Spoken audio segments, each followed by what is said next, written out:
A Dios le gusta que su iglesia produzca fruto. Él quiere que demos fruto como cristianos.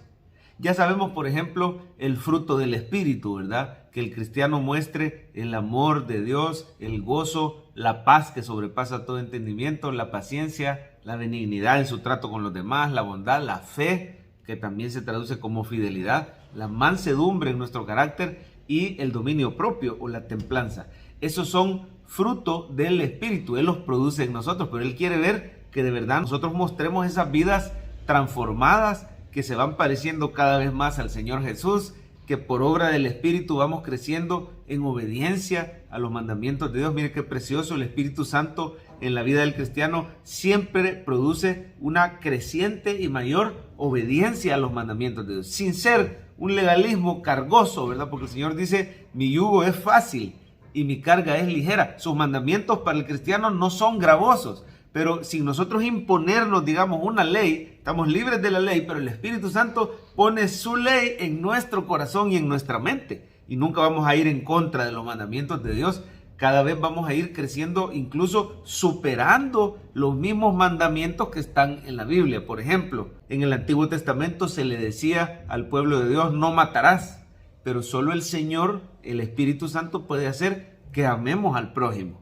En el Antiguo Pacto se decía, no hurtarás, pero el Espíritu Santo hace que seamos generosos y dadivosos con el prójimo. No cometerás adulterio, pero el Espíritu hace que amemos a nuestra esposa y estemos dispuestos a sacrificarnos por ella como Cristo amó a la iglesia. La ley dice, no tendrás dioses ajenos, pero el Espíritu Santo nos hace adoradores en espíritu y en verdad del único y verdadero Dios, dispuestos a dar la vida y a vivir para Él. Así que el Señor quiere ver fruto en nuestra vida. De hecho, hay un versículo que dice, por sus frutos los conoceréis, que está hablando de cómo distinguir al falso maestro o al falso cristiano del cristiano verdadero. Ambos pueden hablar muy bonito. Dicen en Estados Unidos los norteamericanos, if you're gonna talk the talk, you gotta walk the walk. O sea, si vas a hablar, que se te note en tu andar, ¿verdad? No solo se trata de hablar bonito y hablar palabra de Dios o postear versículos en las redes sociales. Todo eso es bueno, es útil, pero la prueba de que somos verdaderos creyentes es la obra del Espíritu Santo en nuestra vida. Por supuesto, esta obra la produce Dios en nosotros. Él hace en nosotros la transformación. Nos lleva de gloria en gloria y nos presenta firmes y sin mancha y sin caída delante de Él. Pero no significa que el creyente debe ser pasivo, sino que debemos de ser diligentes y dependientes del Señor. En el tema de la santificación, el Señor habla de esos dos principios en su palabra, ¿verdad? Por un lado está la dependencia de Dios. Él produce en nosotros el querer como el hacer, pero por otro lado está la diligencia. Nosotros tenemos que anhelar y procurar y perseguir la santificación, renunciando a nuestro pecado, no dándole ocasión a la carne, participando en los medios de gracia, como si dependiera de nosotros mismos. No lo hacemos para ganar el favor de Dios, sino para que el Señor sea glorificado y porque estamos enamorados de Él y estamos agradecidos. Ahí en Cantares 6 se ve como el Señor Jesús visita su huerto para ver si ha producido fruto. Si usted ha venido siguiendo la historia de Cantares, se da cuenta que es una comparación entre Salomón y la Sulamita, dos enamorados que representan a Jesús con el creyente o a Jesús con su iglesia, ¿verdad? Y vemos que la Sulamita estaba buscando desesperadamente al rey Salomón porque su amado se había ido, ¿verdad? En el capítulo anterior vimos que ella cometió un error y no le abrió a tiempo. Pero mire, en Cristo siempre podemos contar con su misericordia que nos vuelve a recibir a esa dulce comunión. Su perdón es constante sobre nuestra vida. Y Él dice, el que a mí viene yo no le echo fuera. En Cantares 6:3, ella dice, yo soy de mi amado y mi amado es mío.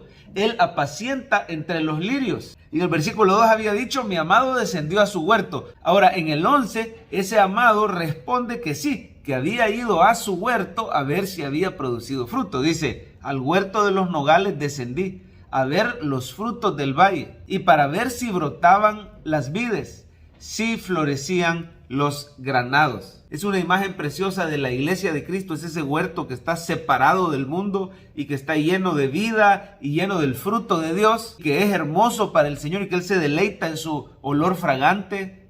¿Cuánto se habla en la Biblia que Él es la vid, el Padre es el labrador y nosotros somos esas ramitas que tenemos que dar fruto, pero separados de Él no podemos dar fruto? Pues bien, hay una imagen preciosa aquí que el Señor Jesús ha descendido para ver si su iglesia tiene fruto. Mi amado hermano, ¿cuánto debemos anhelar los creyentes dar fruto para el Señor? Nuestro anhelo no tiene que ser cumplir una ley para ganar el favor de Dios. Tiene que ser mostrar la vida de Cristo en nosotros dando fruto. Por amor al Señor, por gratitud, buscando la gloria de su nombre. Además, por supuesto, el fruto que Dios produce en nosotros es de bendición para nosotros, para los demás, para el engrandecimiento del reino. Una planta que da fruto produce más plantas a la larga. Pero mire qué precioso lo que aparece en el versículo 10. En el versículo 10 de Cantares 6 aparece cómo Dios mira a su iglesia en su justificación y en su santificación. El Señor, admirando la belleza de su iglesia, dice: ¿quién es esta que se muestra como el alba? El alba es ese amanecer donde la luz va en aumento cada vez más. Mire qué precioso, la senda del justo es como la luz del alba, es como la luz de la aurora que va en aumento hasta que el día es perfecto. Y el Señor ve a su iglesia como el alba, o sea, creciendo con cada vez mayor iluminación del Espíritu Santo. Dice, hermosa como la luna. Esa es la santificación del creyente, porque la luna no tiene luz propia. Ella brilla porque refleja la luz de Cristo. Cuando dice que la iglesia es hermosa como la luna, es que cada vez más se nos nota la luz de Cristo reflejada en nuestra vida. Y esa es una buena meta para el cristiano, ¿verdad? Señor, permite que yo crezca en santificación como la luz del alba, como la luz del sol sobre la luna, que cada vez más se me note la luz de Cristo en mi vida. Ayúdame a ser diligente, a rendirte esas áreas que todavía me cuestan. Y luego dice, esclarecida como el sol. Esa es la justificación de la iglesia, porque ha sido revestida con la luz del sol de justicia. Y ahora el resultado es que le sirve al Señor como un ejército. Dice, imponente como ejércitos en orden. El versículo 10 de Cantares 6 es una descripción preciosa y completa de la iglesia de Cristo.